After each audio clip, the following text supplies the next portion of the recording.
Hey, what's going on, crypto people? It is your boy, the Crypto Siege, with another day in the life, in the crazy life. That is the digital asset space. What is going on, guys? Happy Saturday to you. Guys, when Joel Katz speaks, everybody listens. That dude is something else. He is just so incredibly smart. So I guess he was at something called Stafford Blockchain. Everybody was excited about it. A few people on YouTube actually streamed the event. Shout out to Alice Cobb and Aiden Traden. I know for certain that those two guys did definitely stream the event. If you're not subbed to those guys' channel, you definitely go check them out. Definitely want to check out Aiden Traden without question. For great streams, those are the two guys you want to go to for that. That is without question. So guys, listen, this is your XRP Ripple daily news in 0 to 10 minutes. Let's do this. So shout out to Status. At Status, it's XRP, looks like _CRO. It's really good stuff. I believe he has the site, the status.hr, really for really great graphics about Ripple, the company, and XRP. So you want to go check that dude out as well. So so I'm going to read what he says here. POW, proof of work is expensive. The biggest problem with proof of work is that honest participants have to actually pay as much as any attacker is willing to pay. And that's a quote from David Schwartz. David Schwartz on incentives and proof of work blockchains at the Stafford Blockchain 2020 event. Let's listen to this, guys. I think it's pretty telling stuff. This dude is just so smart.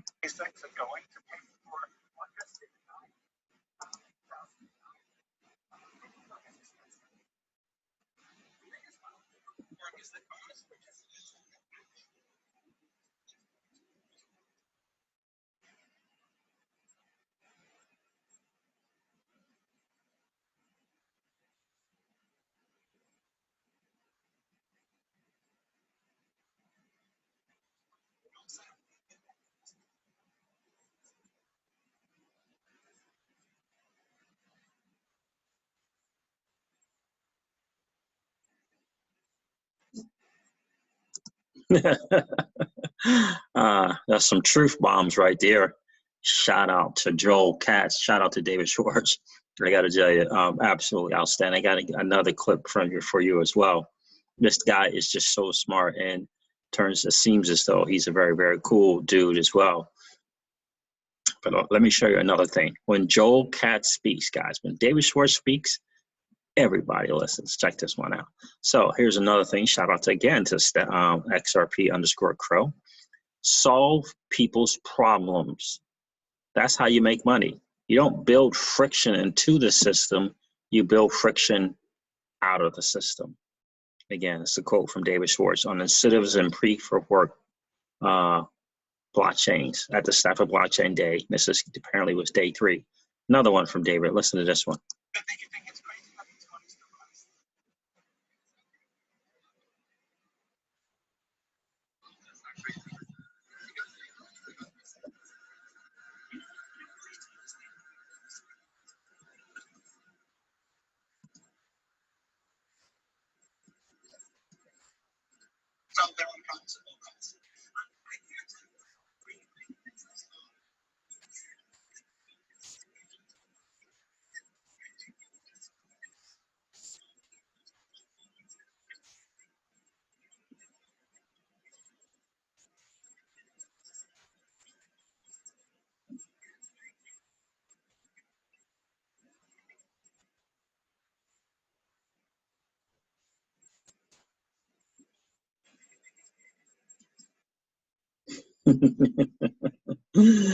He's passionate, right? You can tell that he's passionate.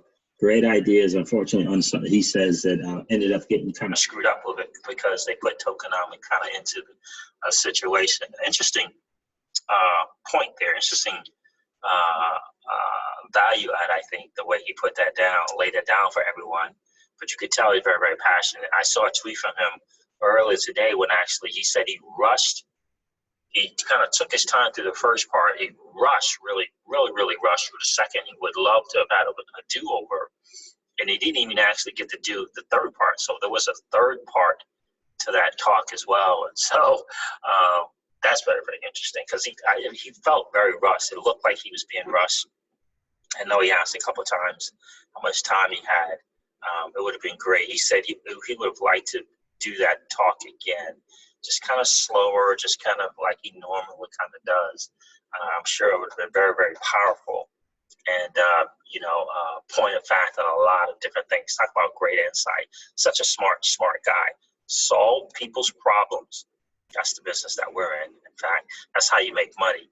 You don't build friction into the system. You build friction out of the system. He just pointed out some of the flaws, if you will, in the proof of work blockchains and that proof of work concept. And if there's a guy who knows, it's David Schwartz. Here's a guy who had a DLT and a blockchain patent in 1988, his own patent in 1988. So he knows from what he speaks. Very, very cool there. I'm going to share another thing with you guys. If I can find it.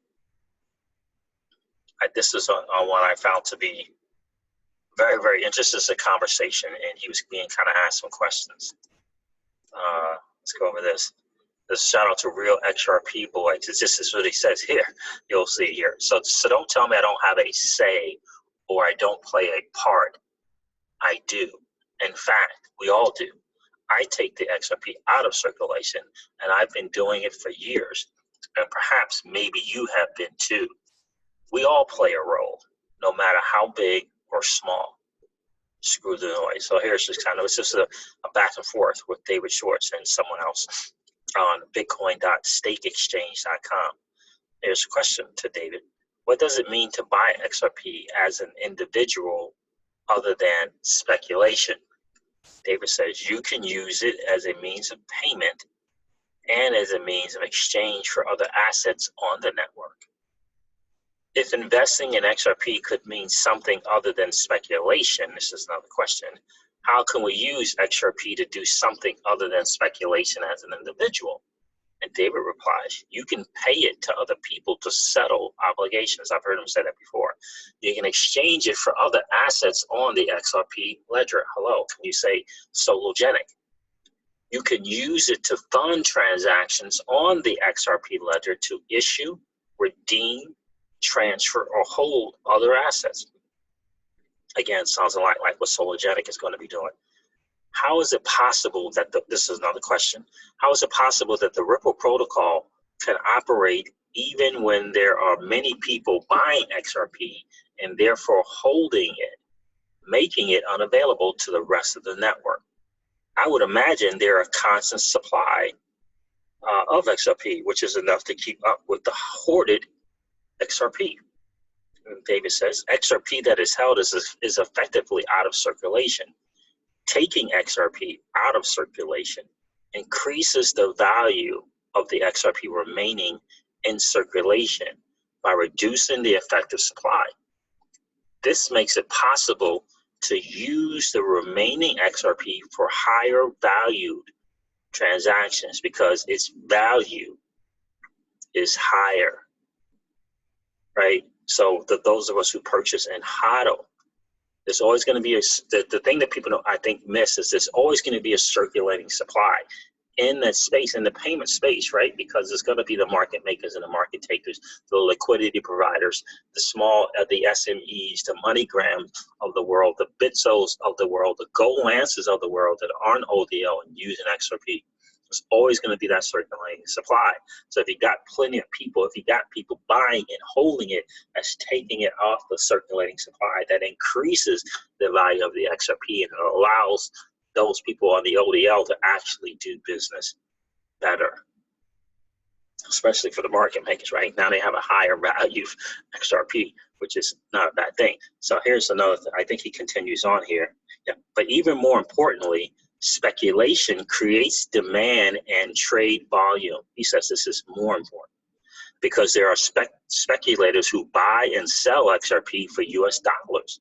There is a robust trade between XRP and US dollars. This helps to establish and stability XRP's value and to assure that there are easy ways into and out of XRP for people who use XRP as a vehicle currency. On one day recently, speculators traded about $1 billion worth of XRP. This helps to provide a reliable and a stable measure of XRP's value, without which it could not be used as an intermediary asset. An intermediary asset. Let me see if I have this thing from Bank of America for you guys. I think it's really kind of important to kind of still remember, because we got the kind of stuff going on, right? We got the stuff going on with Bank of America, right? The new rumor, not the patent. We already discovered the patent. Brad Garlinghouse, kind of backdoored, confirmed, right, when he was on CNN, I believe it was. But let me see if I can't find this for you.